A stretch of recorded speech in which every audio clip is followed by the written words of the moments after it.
열왕기상 6장 1절로부터 13절입니다. 6장 1절로부터 13절 한 절씩 교독하면서 봅시다. 제가 먼저 1절 읽습니다. 이스라엘 자손이 애굽 땅에서 나온 지 480년이요 솔로몬이 이스라엘 왕이 된 지 4년 15월 곧 둘째 달에 솔로몬이 여호와를 위하여 성전 건축하기를 시작하였더라. 솔로몬 왕이 여호와를 위하여 건축한 성전은 길이가 60규빗이요 너비가 20규빗이요 높이가 30규빗이며 성전의 성소앞 주량의 길이는 성전의 너비와 같이 20규빗이요 그 너비는 성전 앞에서부터 10규빗이며 성전을 위하여 청소리는 가까이 창문을 내고 또 성전의 벽 곧 성소와 지성소의 벽에 연접하여 돌아가며 다락들을 건축하되 다락마다 돌아가며 골방들을 만들었으니 하층 다락의 너비는 5규빗이요 중층 다락의 너비는 6규빗이요 셋째층 다락의 너비는 7규빗이라 성전의 벽 바깥으로 돌아가며 벽을 내어 골방들로 돌고 성전의 벽에 비지 아니하게 하였으며 이 성전은 건축할 때 돌을 그 뜨는 곳에서 다듬고 가져다가 건축하였으므로 건축하는 동안에 성전 속에서는 방망이나 도끼나 모든 철 연장 소리가 들리지 아니하였으며 중층 골방의 문은 성문과 모조리에 있는데 낮사람은 층기로 말미암아 하층에서 중층에 오르고 중층에서 셋째층에 오르게 하였더라. 성전의 건축을 마치니라. 그 성전은 백향목 석가래와 널판으로 덮었고 또 성전으로 돌아가며 높이가 5규빗째는 바닥과 건축하되 백향목 벽으로 성전에 연접하게 하였더라. 여호와의 말씀이 솔로몬에게 임하여 이르시되 내가 지금이 성전을 건축하니 내가 만일 내 법도를 따르며 내 율례를 행하며 내 모든 계명을 지켜 그대로 행하면 내가 내 아버지 다윗에게 한 말을 내게 확실히 이룰 것이요 같이요. 내가 또한 이스라엘 자손 가운데 거하며 내 백성 이스라엘을 버리지 아니하리라 하셨더라. 아멘. 드디어 이제 솔로몬이 성전을 건축을 합니다. 참 오랫동안 소원이 있었죠. 다윗 때부터. 그런데 이제 다윗은 전쟁을 해야 했습니다. 전쟁을 하는 와중에 평화와 화목의 상징인 성전을 건축하는 것은 물리적으로도 그렇고 상징적인 면에 있어서도 그렇고 적합하지 않고 불가능하기에 하나님은 사실상 다윗을 통해 성전 건축 준비를 거의 마치셨다 이렇게 보면 됩니다.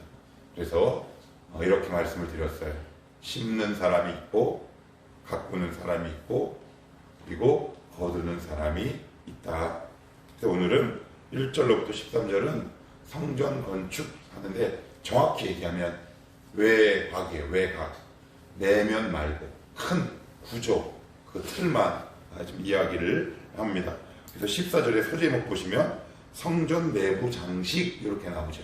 그러니까 지금 이건 큰 골육에 관해서 얘기를 하는데 1절에 보시면 이스라엘 자손이 애굽 땅에서 나온 지 480년이요 그래요. 이게 되게 중요해요. 왜냐하면 그냥 성전 건축하면 되는데 이때가 언제냐? 애굽으로부터 출애굽한 지 480년 되는 해다 라고 이야기를 하고 있는 거죠. 그러니까 한 나라의 종이었던 이스라엘 백성이 480년이 지난 성전을 건축하고 자기만의 신전을 갖고 있는 굉장히 중요한 사건을 이야기해요. 그래서 이렇게 얘기하죠. 이스라엘 왕이 된 지 4년 15월 곧 둘째 달에 솔로몬이 여호와를 위하여, 여기서 여호와를 위하여, 그런데 엄밀히 얘기하면 여호와를 위하여라는 이 번역은 이렇게 번역되어야 맞아요. 원문에 의하면 여호와께서 지시하신 방법대로라는 것이 이 문맥에 맞는 이야기입니다. 그러니까 이게 무슨 이야기냐? 하나님이 명하신 대로 짓는 거예요. 역대상 28장에 보시면 성전은 이렇게 져라 라고 하나님이 이미 이미 다 알려주셨어요. 그래서 여기서 여호와를 위하여라는 말은 여호와를 위하여라는 말보다는 하나님이 가르쳐 주신 대로, 하나님의 방법대로라는 거죠. 당연합니다. 솔로몬 성전의 주인도 하나님, 이스라엘의 주인도 하나님, 이 교회의 주인도 하나님이시기에 우리의 삶의 설계나 교회의 설계는 하나님의 방법대로 설계되는 거죠. 그래야 건강해요. 그래야 뒤탈이 없습니다. 우리 인생의 설계도 역시 마찬가지예요. 나라는 한 인격의 성전도 하나님의 말씀을 따라 차곡차곡 지어갈 때 문제가 없어요. 그래서 근데 2절에 보시면 솔로몬 왕이 여호와를 위하여 건축한 성전은, 요거 다시 한번 읽어볼게요. 시작. 솔로몬 왕이 여호와를 위하여 건축한 성전은 길이가 60규빗이요 너비가 20규빗이요 높이가 30규빗이며. 사실 성전은 이게 조금 어려워요. 이게 무슨 얘기냐? 본 적도 없죠. 저도 신학교 때 겨우 모형 정도밖에 본 적이 없어요. 그런데 2절을 보시면 성전의 전체 크기가 나오는데, 제가 그 길이를 한번 말씀을 드릴게요. 길이가 30, 너비가 10, 높이가 14m. 이게 생각보다 안 커요. 한번 생각해 보세요. 여기서부터 저기까지가 7, 8m 정도 될 거예요. 그거 생각하시면 이게 우리가 생각했던 것보다 어마어마하게 큰 게 아니에요. 근데 왜 많은 사람들이 성전하면 와 크다라고 하냐면, 그건 예수님 당시 헤롯 성전을 머리에 그리고 있기 때문에 헤롯이 이스라엘의 환심을 사기 위해 원래 모양보다 훨씬 더 증축해요.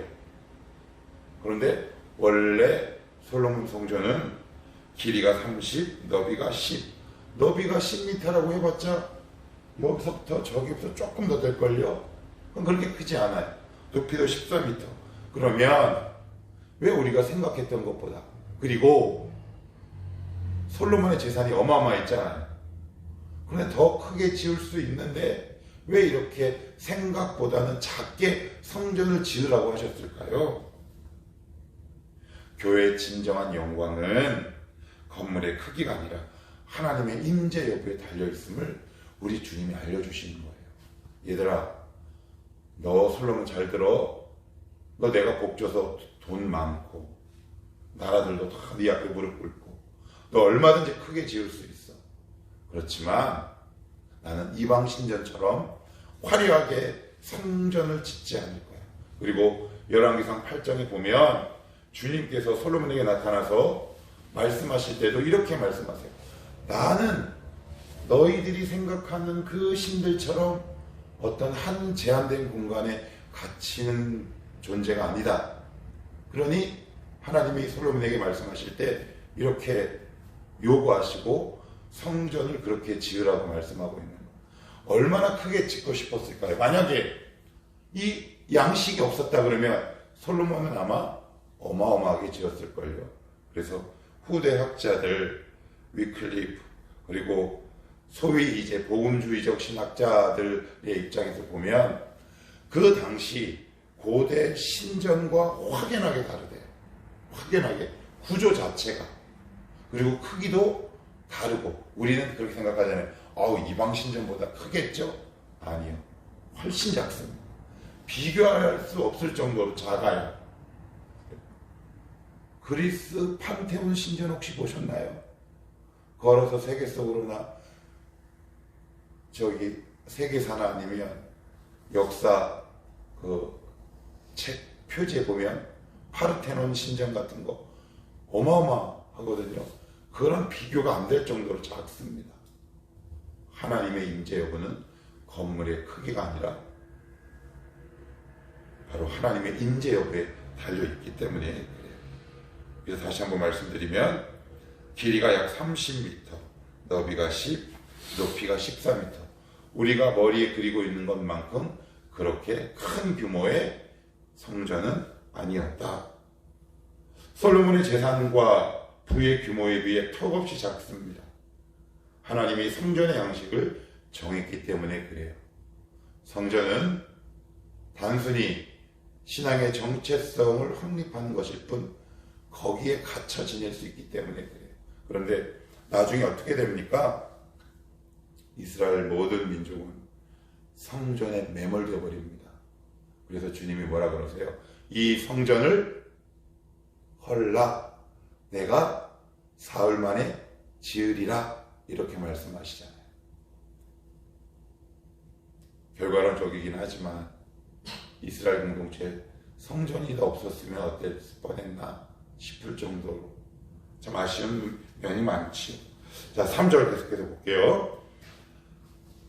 3절 보시면 성전의 성소 앞 주량의 길이는 성전의 너비와 같이 20규빗이요. 이 말로 대해서는 잘 몰라요. 여기 성전의 성소는 지성소예요. 지성소는 누구만 들어가요? 대제사장이. 몇 번이요? 한 번이요. 대속죄일 날 딱 한 번 들어갑니다. 그러니 얼마나 엄숙하고 거룩한 장소입니까? 그런데 그 성소로 이어지는 현관의 높이와 성소의 높이가 같아요. 이건 되게 의미심장한 거예요. 왜냐하면 대부분의 신전은 이렇게 짓지 않아요. 그 당시 대부분 신전은 제사장들이 머무는, 여기서 제사장은 이방 제사장이에요. 그들이 만나는 곳은 턱없이 크고 높아요. 그런데 이 솔로몬 성전은 지성소와 거기서부터 들어오는 현관의 높이가 이렇게 똑같아요. 이게 무슨 말일까요? 그래서 이방 신전들, 그래서 백성들이 놀래요. 왜 이렇게 아담할까? 왜 이렇게 하나님을 만나는 지성소와 그 현관의 높이가 왜 같을까? 이유가 있어요. 하나님을 만나러 오는 데는 그 누구도 제한이 없는 거예요. 그래서 이방 신전과 솔로몬 성전이 확연하게 다른 겁니다. 하나님은 이 솔로몬 성전을 지을 때도 이미 다 큰 그림이 있으셨어요. 그런데 이걸 누구만 몰랐을까요? 이스라엘만 몰라요. 이스라엘만 모릅니다. 건물의 크기가, 덩치가 화려해질수록 자기만의 철학과 아집에 빠질 수 있지. 독선적 교만에 빠질 수 있어요. 그 결과 비록 후대이긴 하지만 이스라엘 공동체는 공중분해가 되어버리죠. 하나님이 솔로몬 성전을 지었을 때 이미 거기에 다양한 메시지를 주셨다는 말이에요. 너 내가 지성소의 이 높이와 현관의 높이가 왜 같게 설계하라고 한 줄 알아? 나는 이 세상을 향해 항상 마음이 열려있는 존재다. 나를 만나러 오는 데는 그 누구도 제한이 없다. 그런데 이스라엘 공동체는 어떻게 흘러갔나요? 선민의식에 빠졌단 말이에요. 선민의식에 빠졌어요. 그래서 바벨론의 포로로 가서도 자존심을 지키는데, 그런데 그 자존심이 어떻게 되나요? 한번 봅시다. 그들은 순수 혈통주의예요. 순수 혈통주의. 그런데 바벨론에 갔는데 무슨 얼어 죽은 혈통을 지킵니까? 다 피가 다 섞여버리지. 하나님은 선민의식에 사로잡혀 있는 이스라엘 공동체를 피를 섞어버리세요. 이방 민족의 피가 섞이게 하신다는 말이에요. 그런데 누구만 몰랐다? 이스라엘만 몰랐어요. 그래서 정리하면 대제사장만 들어갈 수 있는 지성소와 거기에 들어가는 현관의 높이가 같다라는 건 하나님을 만나러 오는 데는 그 누구도 제약이나 제한이 없다. 그런데 이 설계 양식을 이스라엘 공동체에게 주신 하나님의 본심을 이스라엘 공동체는 헤아리지 못하고 자기만의 교만한 선민의식에 빠져버리게 됩니다. 그리고 좀 넘어가서 7절을 보시면 이 성전은 건축할 때 돌을 그 뜨는 곳에서 다듬고 가져다가 건축하였으므로 건축하는 동안에 성전 속에서는 방망이나 도끼나 모든 철 연장 소리가 들리지 아니하였으며. 그래요. 이게 출애굽기에 나오는 말씀인데 뭐냐면 제단을 만들 때 철 연장을 대지 말라고 말씀하세요. 그 말씀을 정확하게 지키는 거예요. 그래서 어떻게 되느냐 이거예요. 저쪽에서 외부에서 다 만들어서 끌고 와서 조립을 하는 거예요. 그러니 소리가 나지 않죠. 여러분 공사장 한번 가보시면 알겠지만 두 가지 문제가 있어요. 공사장에는 무슨 문제가 있을까요? 분진 문제가 있어요. 그래서 공사장 옆에 가면 늘 물 뿌리는 사람이 대기하고 있습니다. 그리고 무슨 문제가 있습니까? 소음 문제가 있어요. 그런데 일체 분진이나 소음이 일어나지 않아요. 왜요? 하나님 말씀대로 했기 때문에 그래요. 공동체도 하나님 말씀대로 일구어 나가면 아예 없을 수는 없겠지만 소리가 잡음 소리가 들리지 않습니다. 한국 교회가 왜 이렇게 잡음이 많을까? 저는 참 조심스러운 말이지만 한국 교회 공동체 안에 철 연장 소리를 댔기 때문이라고 생각합니다. 하나님은 철 연장 되지 말라 그랬거든요. 인간의 방법을 동원한 거죠. 교회 공동체 안에. 그러니 잡음이 여기저기 끊이지 않는 겁니다. 그런데 하나님은 나의 집, 성막, 제단을 쌓을 때 절대 철 연장을 대지 마라. 그래서 그 조립된 다 깎아진 것을 갖고 와서 일종의 조립하는 형태. 그런데 지금은 한국교회 소리가 많아요, 적어요? 잡음이 많지요? 왜 이렇게 많을까요? 저는 원인을 여기서 찾고 싶어요. 다시 한번 볼게요. 7절. 이 성전은 건축할 때 돌을 그 뜨는 곳에서 다듬고 가져다가 건축하였으므로 건축하는 동안에 성전 속에서는 방망이나 도끼나 모든 철 연장 소리가 들리지 아니하며 조용했대요. 민원이 안 들어왔대요. 우리식으로 얘기하면 잡음이 나지 않았어요. 먼지도 그렇게 많지 않았을 것 같아요. 뚝딱뚝딱거리는 시끄러운 소리도 나지 않았어요. 그래서 어떤 분은 이 본문을 두고 약간 좀 단적이긴 한데 이렇게까지 설교를 하더라고요. 교회는 시끄러우면 안 됩니다. 그래서 막 악기 크게 하면 안 됩니다. 근데 그건 좀 너무 많이 갔다 싶어요. 아무튼 오늘 말씀이 우리에게 주는 의미가 참 큰 것 같아요. 하나님의 말씀대로 교회를 운영하며 하나님의 말씀대로 나의 인생을 운영하며 하나님의 말씀대로 나의 가정을 운영하며 잡음이 많지 않아요. 그게 바로 성서의 원리 같아요. 안 그러면 여러분 인생에 잡음이 많습니다. 저의 인생도 돌아보면 그렇습니다. 하나님 말씀에서 떠나 있을 때 삐걱거리는 잡음 소리가 얼마나 많이 있는지 몰라요. 그래서 우리말 속담에 이런 표현도 있잖아요. 빈 수레가 요란해요. 원래 수레에 아무것도 실려있지 않으면 소리가 큰 법이죠. 아무튼 성전 속에서는 어떤 소리도 들리지 않았다. 우리에게 시사하는 바가 굉장히 크다. 자, 그리고 12절, 13절에 보시면 11절 이렇게 기록해요. 여호와의 말씀이 솔로몬에게 임하여 이르시되. 지금 공사 다 끝났어요? 안 끝났어요? 안 끝났어요. 외부 공사만 끝난 거예요. 외부 공사, 1차 공사가 딱 끝나니까 하나님이 솔로몬에게 나타났어요. 이유가 있는 거예요. 이유가 12절에 있어요. 내가 지금 이 성전을 건축하니 내가 만일 내 법도를 따르며 내 율례를 행하며 내 모든 계명을 지켜 그대로 행하면, 이게 무슨 말이냐 이거예요. 솔로몬 너 잘 들어. 이 성전이 너희 신앙의 정체성이 아니야. 너희들의 신앙의 정체성은 말씀이야 라는 뜻입니다. 순종이야 라는 말이에요. 그런데 이스라엘 백성은 어땠습니까? 성전에서 제사 드리는 것으로 다 때웠어요. 그래서 망합니다. 너희들의 실제적 삶에서 나를 따르고 나를 생각하고 나와 함께 동행하며 말씀과 함께 지내는 것, 그것이 너의 진짜 본분이고 이 성전 건축의 원래 의미야 라는 것을 알려주시기 위해 외부 공사 1차 공사가 끝난 그 시점에 주님께서 나타나셔서 이렇게 말씀하세요. 다시 볼게요. 내 법도를 따르며 내 율례를 행하며 내 모든 계명을 지켜 그대로 행하며 내가 내 아버지 다윗에게 한 말을 내게 확실히 이룰 것이요 내가 또한 이스라엘 자손 가운데 거하며 내 백성 이스라엘을 버리지 아니하리라 하셨더라. 근데 이렇게 말씀하셨음에도 불구하고 그들은 성전을 지키려고 합니까? 하나님을 지키려고 합니까? 성전을 지키려고 해요. 교회 건물을 지키려고 합니까? 신앙을 지키려고 합니까? 교회 건물을 지키려고 해요? 교회 돈을 지키려고 합니까? 신앙을 지키려고 합니까? 교회 돈을 지키려고 해요. 하나님의 말씀을 지키려고 합니까? 외형을 지키려고 합니까? 오늘 우리에게 주시는 말씀인 것 같아요. 얘들아, 이 건물 아니다. 난 너희들에게 알복이 되기를 원하고 알맹이가 되기를 원한다. 이걸 알려주시고 싶으신 거예요.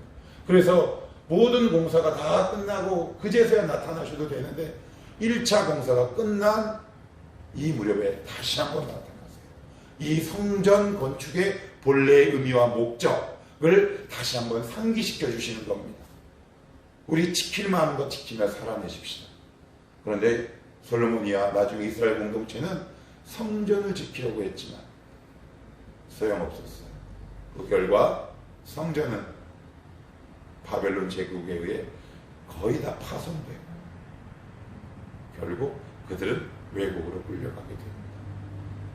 눈에 보이는 것, 말씀만이 영원히 섭니다. 이 하나님의 말씀만이 영원히 서요. 이 세상의 모든 것들은 다 없어집니다. 그래서 그렇게 이야기합니다. 하나님 여호와의 말씀이 영원히 서리라. 이 영원히 있는 이 하나님의 말씀이 여러분의 건축이 되기를 축복합니다. 이 말씀을 통해 여러분의 인생을 건축해 나갈 수 있는 지혜로운 건축자가 다 되시기를 축복합니다.